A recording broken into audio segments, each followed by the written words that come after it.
Good morning, and welcome to West Hills Unitarian Universalist Fellowship. It is a pleasure to see you all on this absolutely stunning day before, well, I don't know, the weather can't decide whether it's spring or summer or just what we're doing, but anyway, it's supposed to be very, very hot. And so that'll be fun, maybe. I'm the Reverend Tracy Springberry. I use the pronouns she and her, and it is my delight to serve this really fun and questioning congregation. We especially want to welcome people online in Forest Hall, in the coffee room, all the places that people are this morning with us. And I have a couple of announcements. The first one is that next week, if you hadn't heard, we are having our annual meeting. And the annual meeting is actually really fun now. Karen's, I don't know, I actually shared this with my colleagues who were just like, what do you do? So there's games to play, and we're gonna have food, and it's going to be really fun. So show up and celebrate our community and vote on our board members and our budget, and it will be really great to have you here. And Karen has an announcement because we're in the middle of the capital campaign. Well, we're not in the middle of the campaign itself, but we're in the middle of getting ready for it. So Karen has an announcement about that. It's actually really exciting too. You know that the design build team has been working since January trying to figure out from you all, what do we need, and then trying to pick an architect. And the great news is they unanimously recommended one architecture firm to the board, and we approved it. It's Fieldwork Design and Architecture, and they will be at our house here on June 14th, which is 2 weeks from today. So sorry to ask you to stay after 2 weeks in a row, but this is going to be something you're not going to want to miss. At 11:45, they'll be here in the sanctuary to talk about who they are, what they hope to do with us, and please stay after and get to know them. They'll be working all summer until the August board meeting, which is at the very end of August. They'll be presenting along with the DBT design build team to the board, and we will then approve whatever they come up with for your approval, which will happen in the fall. So you're not going to want to miss the fall either. Stuff happening all the time. Thank you. And so on the 14th, before the design build team, we are having flower communion, which is also another celebration of our community. So we are just going to kind of party over the next couple of weeks. And we really ask if you have flowers to bring some for us to all share with one another. And if you don't, there's always plenty of flowers. And now it is time to greet one another. And this morning, I want you to share with one another something really fun you like to do as a child. And if you are a child, share something that you think is really fun to do right now.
I need my tune. Imagine There's no heaven.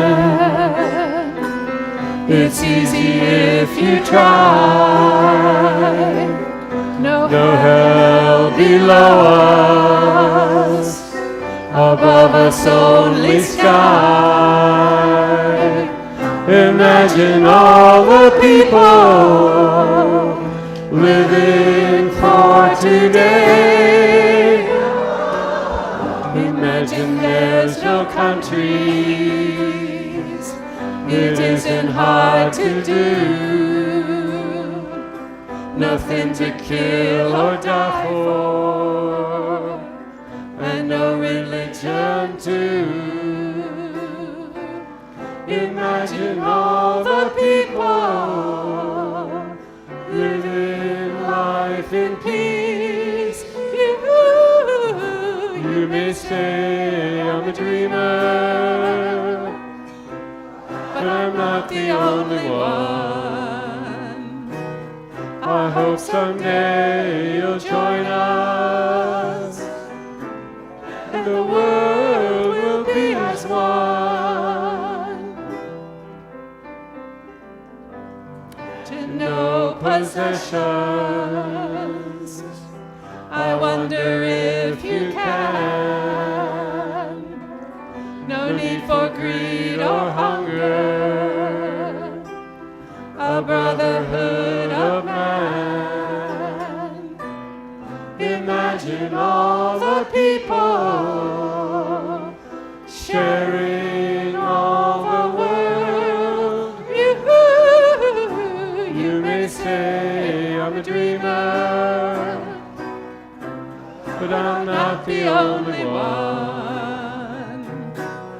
I hope someday you'll join us, and the world will be as one.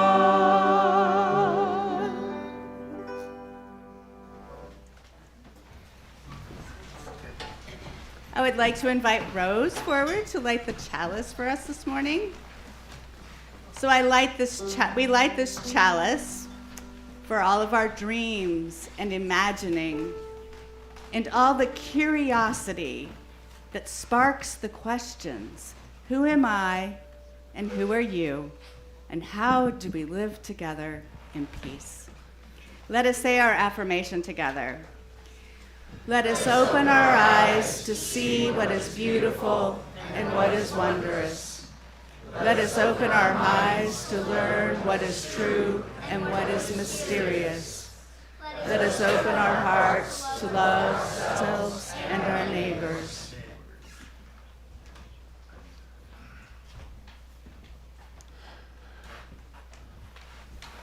Good morning.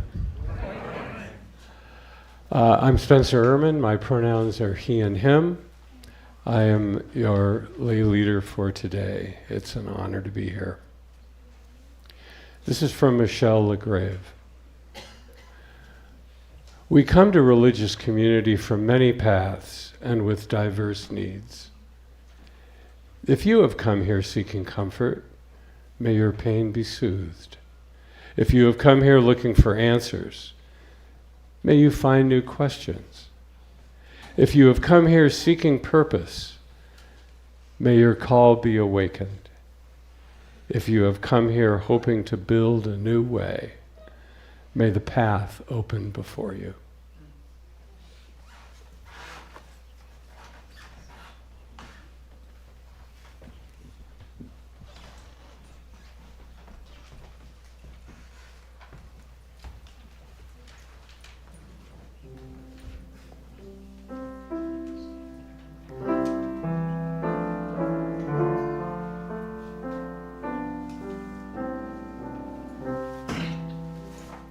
Spirit of life, come unto me. Sing in my heart all the stirrings of compassion. Blow in the wind, rise in the sea, move in the hand, the shape of justice. Roots hold me close, wings set me free. Spirit of life, come to me, come to me.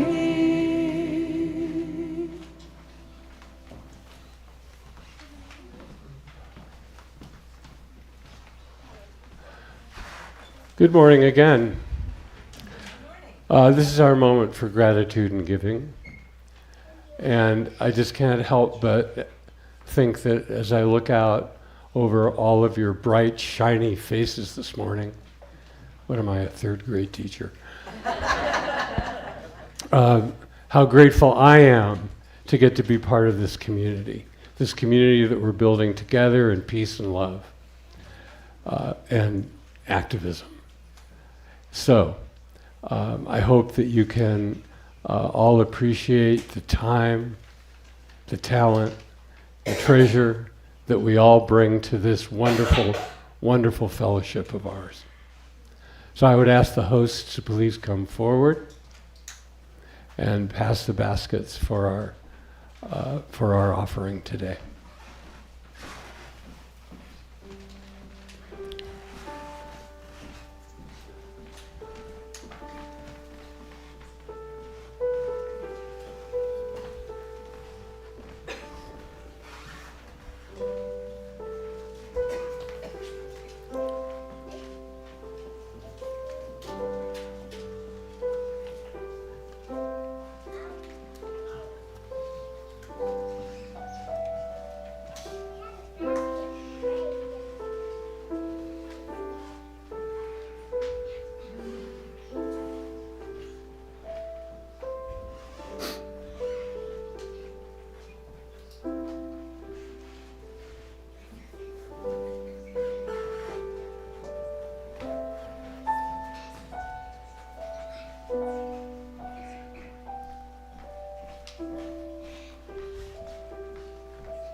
Thank you all for your generosity.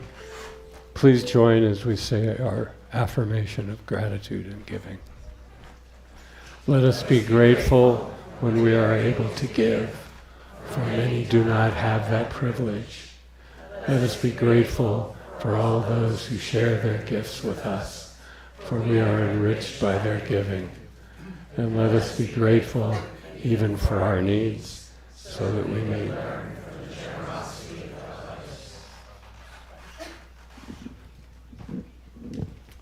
So I would like to invite any children forward who would like to come up for our story this morning. We have plenty of room up here. So our story this morning is The Wall in the Middle of the Book by John Agee. There's a wall in the middle of the book. And it's a good thing. The wall protects this side of the book from the other side of the book. This side of the book is safe. The other side is not.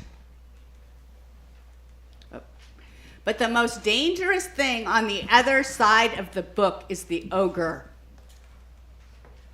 The ogre if the ogre ever caught me, he'd eat me up. And that's why I'm glad there's a wall in the middle of the book and that I'm on this side of it. Wait a second, what's going on? This is not supposed to happen on this side of the wall. Wow, thank you so much. Oh no, I'm on the other side of the book. And you're the ogre who is going to eat me up?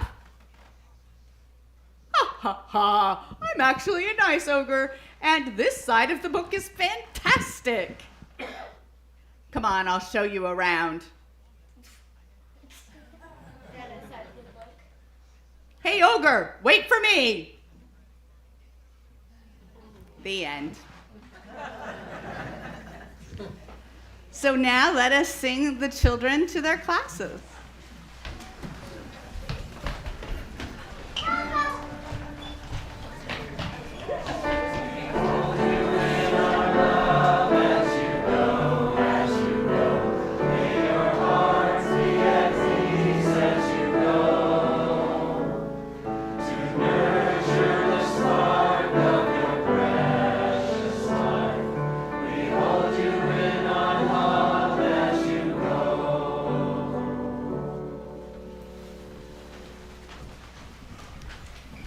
Now is time for joys and sorrows.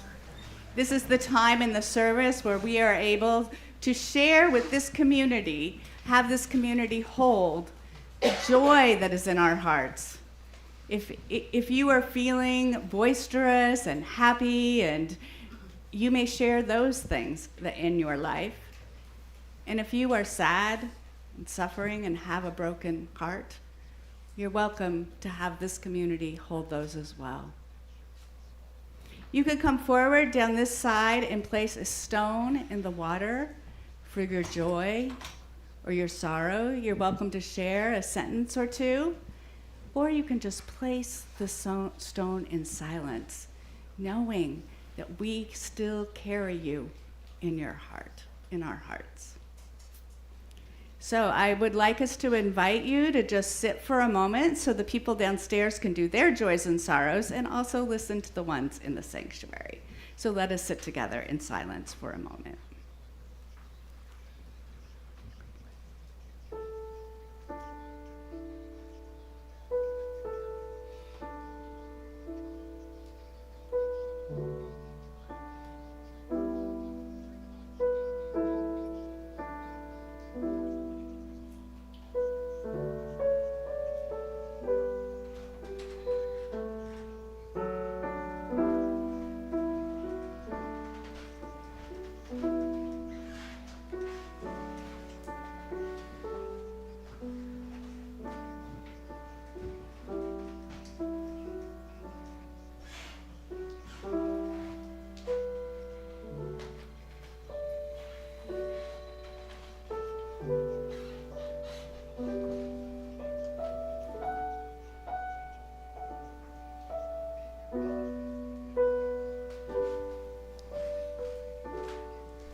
I am full of joy right now because I've come through yet another hospitalization for pneumonia, and I'm on my feet. I'm feeling better, and we take breathing so for granted.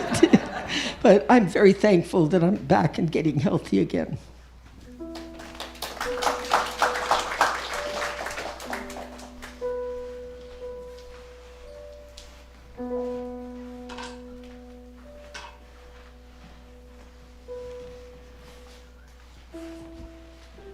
After a long decision process, I'm stepping out of a job I've been in for a long time that is going to give me some more balance.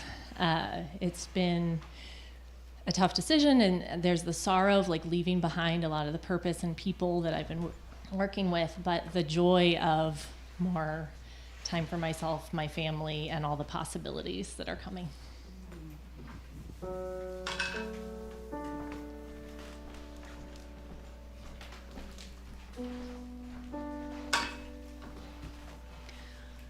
One great joy is that my daughter Jane is recovering well after her surgery a few weeks ago.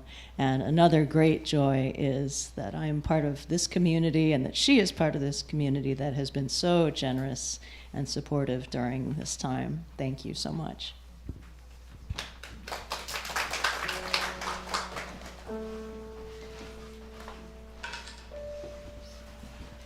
I am grateful for the opportunity this past weekend to have traveled out of the country to Canada to visit relatives and friends. And it was lovely to be out of the U.S.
just looking for the biggest stone I could find.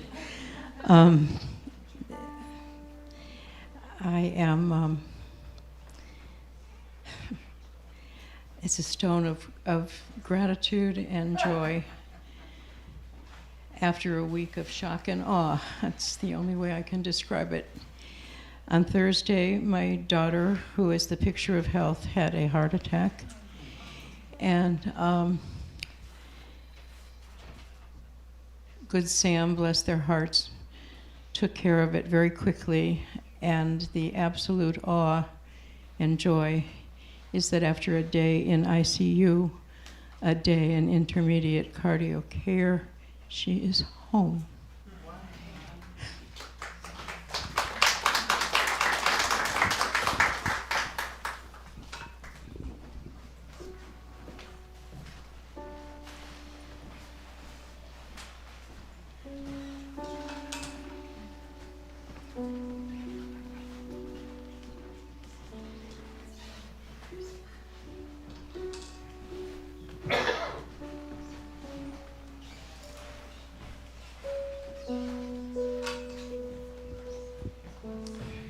I'm feeling grateful today. I was able to travel to Michigan last weekend to see my niece and her family and celebrate their son, my great-nephew Ezra's first birthday.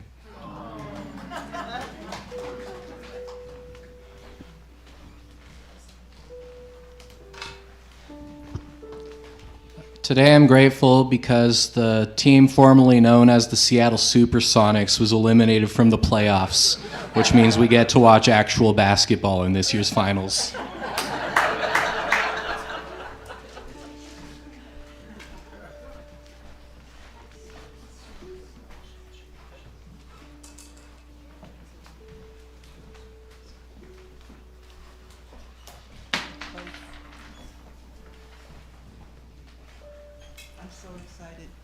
This is for joy for the wrongs that are being corrected by our judicial system. It was a good weekend to read the paper for a change.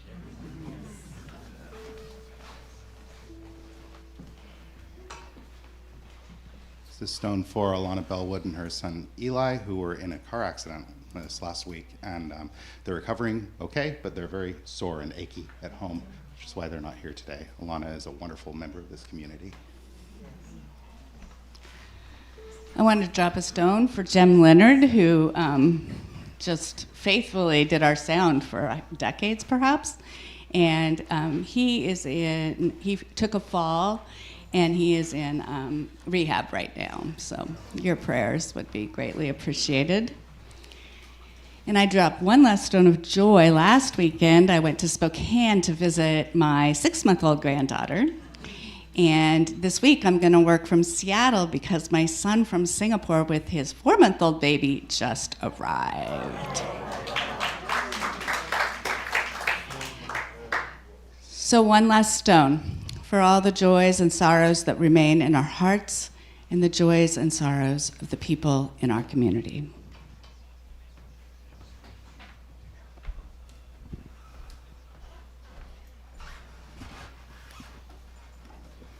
It is now time for meditation, prayer, or reflection, as is your tradition. Let's just take a deep breath together and release it and close our eyes. Let's take time this morning to feel our bodies.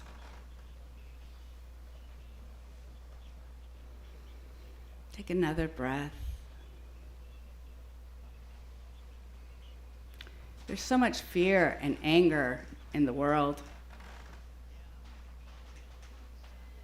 And often, it settles in our bodies. Maybe you can feel it there.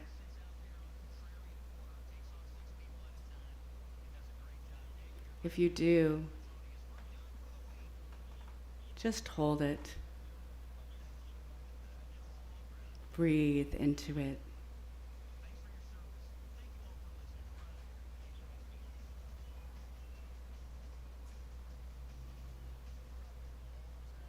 be tender and kind. The world can be such a scary and difficult place for so many of us. Let us be kind to ourselves.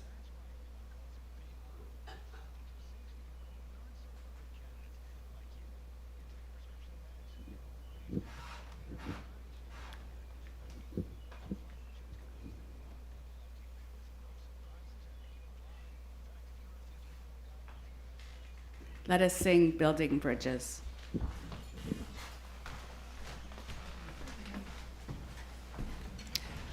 We're going to sing this through together once, and then we're going to try it as a round. I said 2 parts, Ryan said 4, so let's try it. I mean, basically, each part is a line, right? So 1, 2, 3, 4, but let's sing it all together. We got this. All right.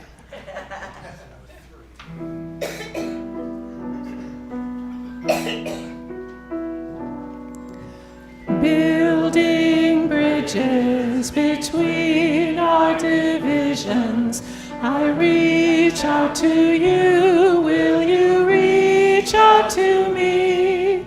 With all of our voices and all of our visions, friends, we could make such sweet harmony.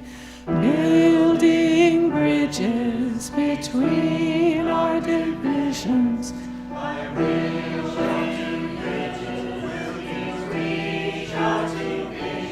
With all of our voices and all of our visions, I will take bridges between our divisions. I will take bridges between our divisions. With all of our voices and all of our visions. With all of our voices and all of our visions.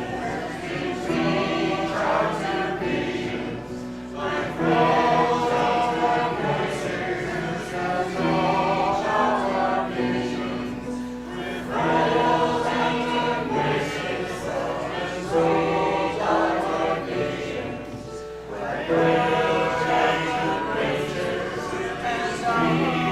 of our visions. I reach out to you and reach out to me. With all of our voices and all of our visions, friends, we could make such sweet harmony.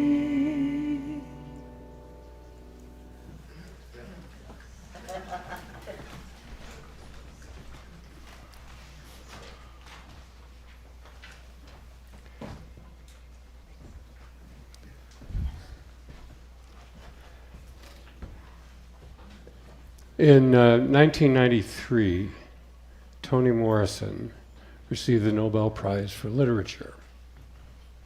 What follows is an excerpt from her lecture. Friends, listen. Hear what she has to say. Oppressive language does more than represent violence. It is violence. Does more than represent the limits of knowledge. It limits knowledge. Whether it is obscuring state language or the faux language of mindless media, whether it is the proud but calcified language of the academy or the commodity-driven language of science, whether it is the malign language of law without ethics, or language designed for the estrangement of minorities, hiding its racist plunder in its literary cheek, it must be rejected, altered, and exposed. It is the language that drinks blood, laps vulnerabilities, tucks its fascist boots under crinolines of respectability and patriotism as it moves relentlessly toward the bottom line and the bottomed out mind. Sexist language, racist language, theistic language, all are typical of the policing languages of mastery and cannot, do not permit new knowledge or encourage the mutual exchange of ideas.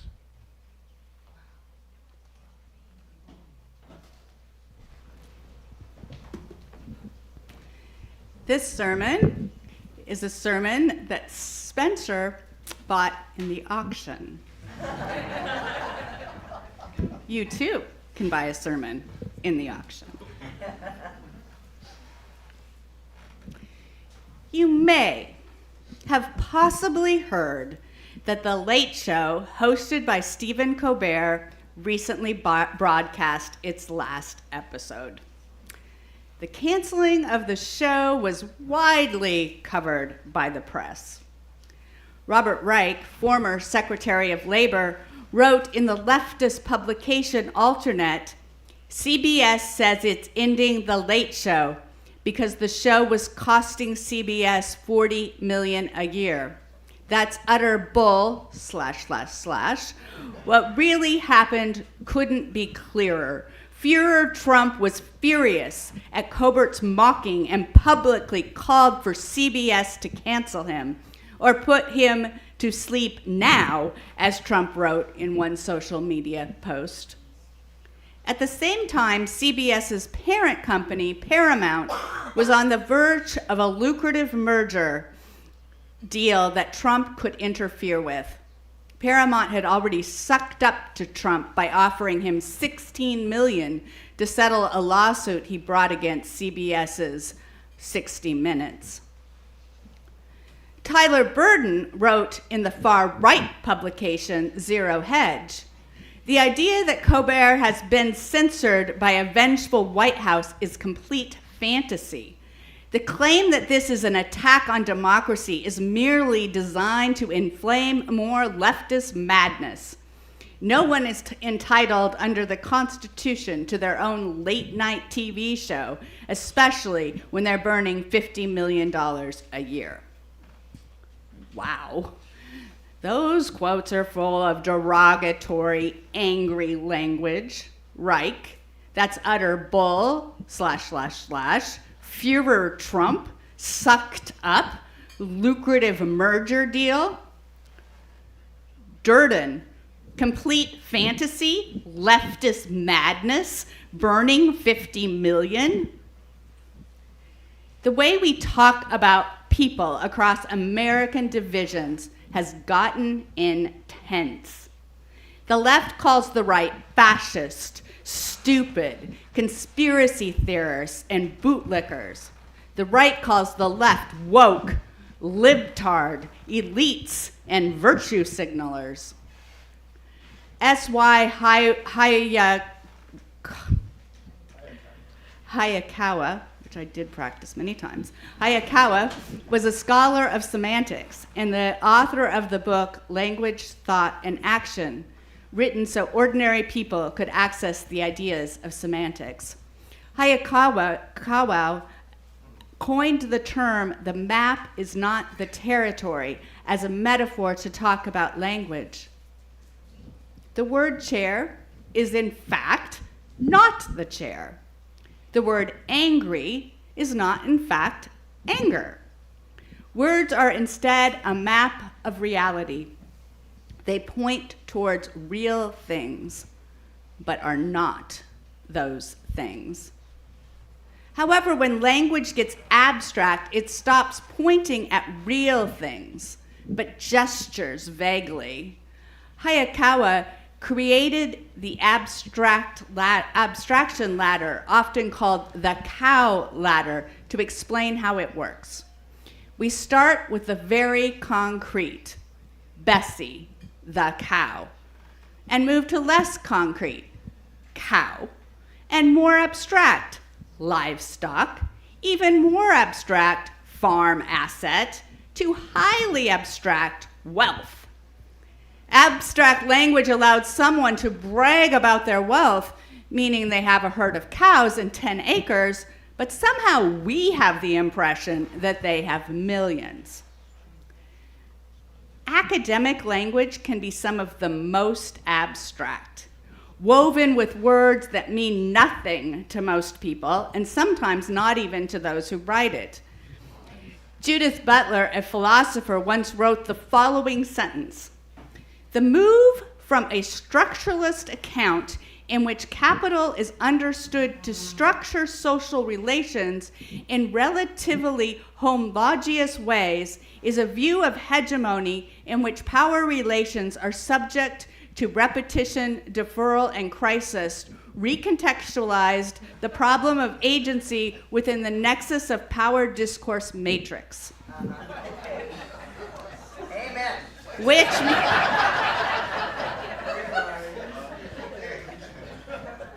Which means what? As someone who worked in academia for 2 decades and has a master's degree in English, where professors insisted on such language for an A, and I will just tell you, I didn't get A's when I was getting my master's degree because I could not do it. Anyways, over time, I have come to this sort of writing as a musing, and it seems like others do too. Someone created a postmodern generator that creates essays using this jargon to say absolutely nothing. Hayakawa also said language shapes emotional response. Some language just informs us.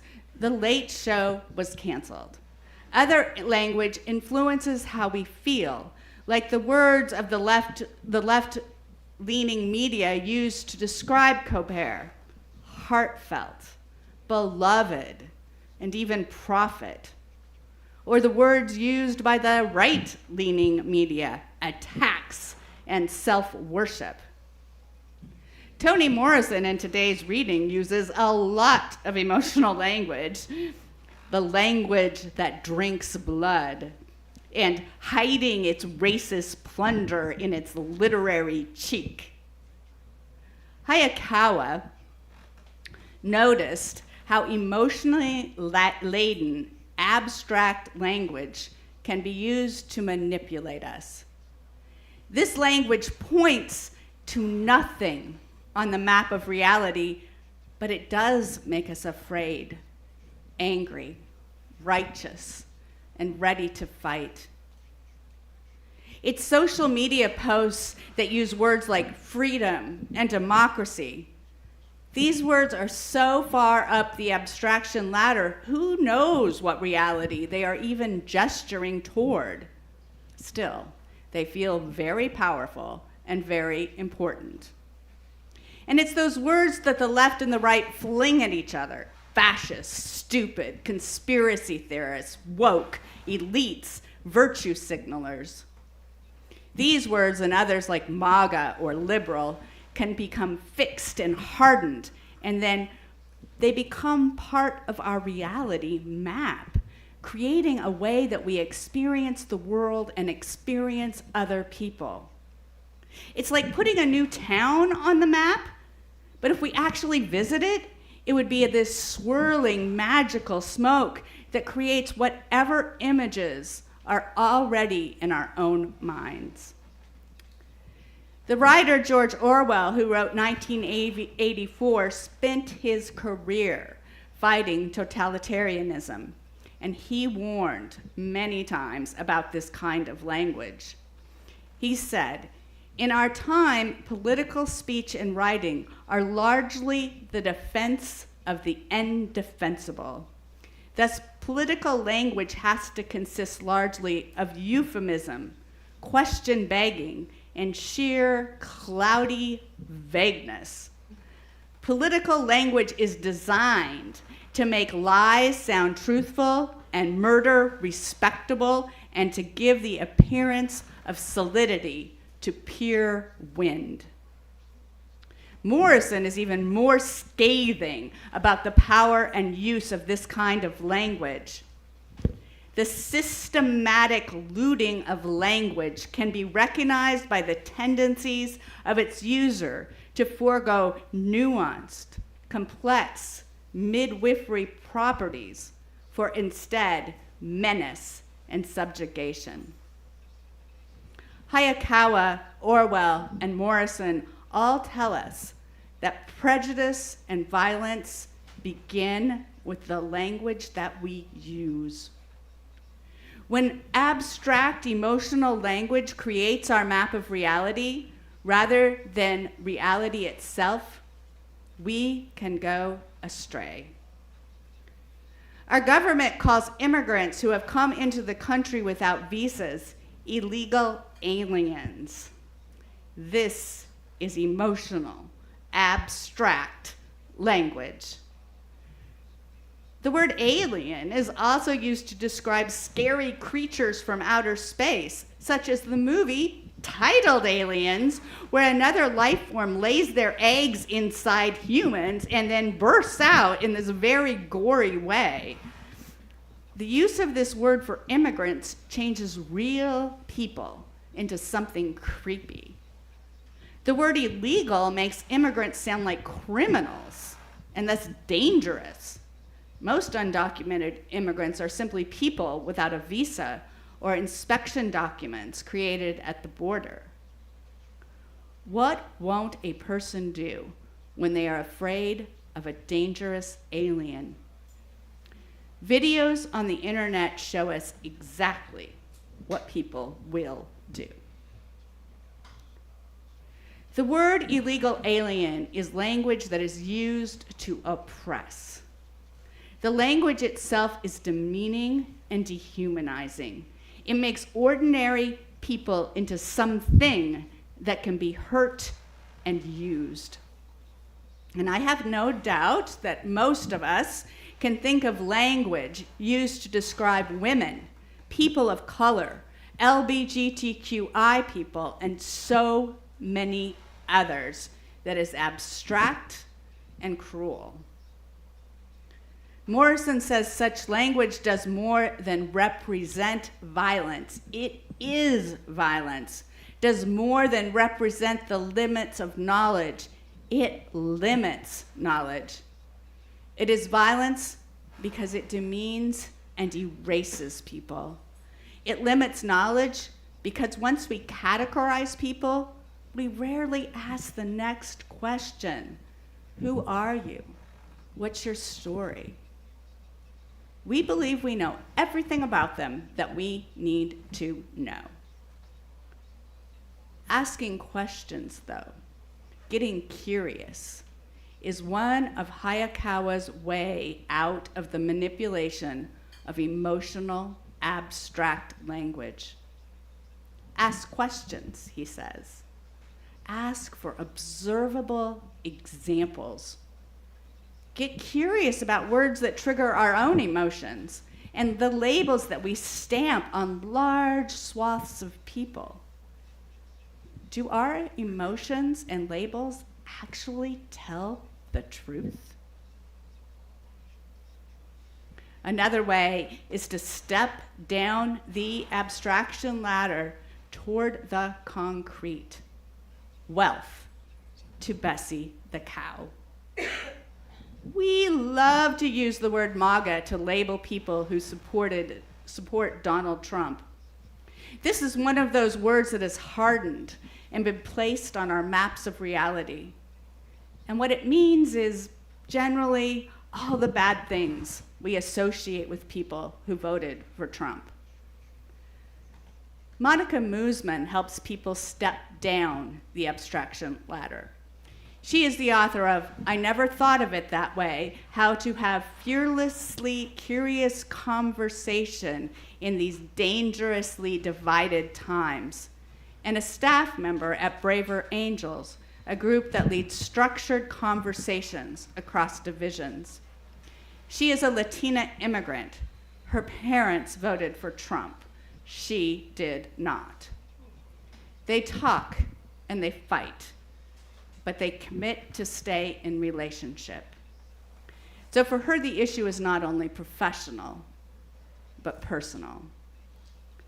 At one point, Guzman noticed that 74% of people in Seattle, where she lives, had voted for Biden, and that 74% of people in Sherman County, Oregon, had voted for Trump. Because of this parallel number, she wondered what might happen if people from Sherman County and Seattle talked with one another. She found people in Sherman County who were willing to help organize these conversations. So a group of progressives bussed down from Seattle. They shared food with farmers and others from the area. Guzman says the closest distance between two people is a story. And that is why she tells people trying to have conversations across differences to not begin with the word why, which can often lead to abstract emotional language, but ask instead, how did you come to believe what you believe? It is a question that asks for a story instead of reasons, which can be filled with that abstract emotional language. It's very difficult to tell a story in abstract language. I mean, people do it, but it is difficult. So the group divided into pairs, and they shared favorite childhood memories to begin. Then, prompted by structured questions, they listened to one another. One Seattle woman was surprised that one of the farmers shared so many values with her. He was pro-LGBTQI rights, for example. So why had he voted for Trump? He answered, "The waters of the United States rule." What, she thought? And this seemed true of many of the farmers who had agreed to come that day. No one from Seattle even knew what that was. They learned that it is an important rule that affects access to water for farmers. And these farmers trusted that Republicans would take their side on this issue more than Democrats. And that was that. No hate or stupidity, just financial, as they saw it, survival. That is concrete in the way the word MAGA is not. And surely many people who voted for Trump have many different stories about why. This is just one. In our TFAA this morning, the boy created a story about what was on the other side of the wall. He felt safe and protected by his story. And he was wrong. And sometimes we are too. To stop the emotional abstraction, we have to go over the wall and take the ladder down to the concrete. And this can be exceptionally difficult. Exceptionally difficult even inside ourselves. And I think the really good news is that in communities like WOOF, we have the openness and trust to begin to have those conversations with each other. We can learn exactly what we mean by democracy, or what we mean by freedom. Specifically, what is it we yearn for when we say those words? Not just the emotion, but the actual lived things. And what is our story? Why do we believe what we believe? What do the words fascist or MAGA mean to us? Do we use those words to label a whole group of people and not ask any questions afterwards? If we do, might those people have stories that are more complicated than the label? Can we dismiss labels and be open to the new knowledge and mutual exchange of ideas, as Morrison asks us? It's not possible to go into the world and have uncomfortable conversations with just anyone, of course. Some individuals are filled with hate, jerked around by their own deep stories and hurt and by manipulative words. And a lot of times these people are incredibly unsafe. Others might not actually be able to tell a story beyond their daily doses of propaganda. But we can learn to tell our stories that crack that abstraction ladder. And we can find other people across difference who are able to sit with enough respect to tell theirs. We can build bridges across division.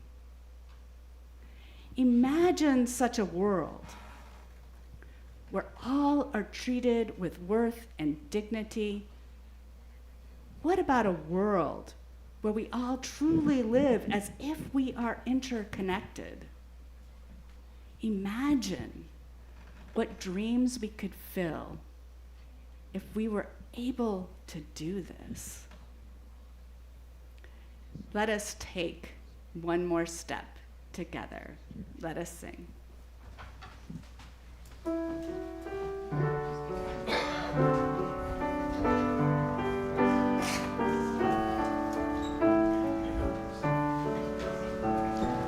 One more step, we will take one more step, till there is peace for us, and everyone will take one more step.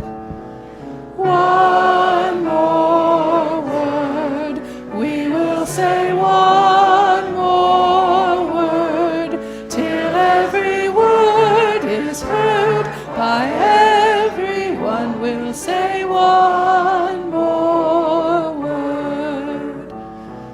One more prayer, we will say one more prayer, till every prayer is shared by everyone. Say one more prayer. One more song, we will sing one more song, till every song is sung by everyone. We'll sing one more song.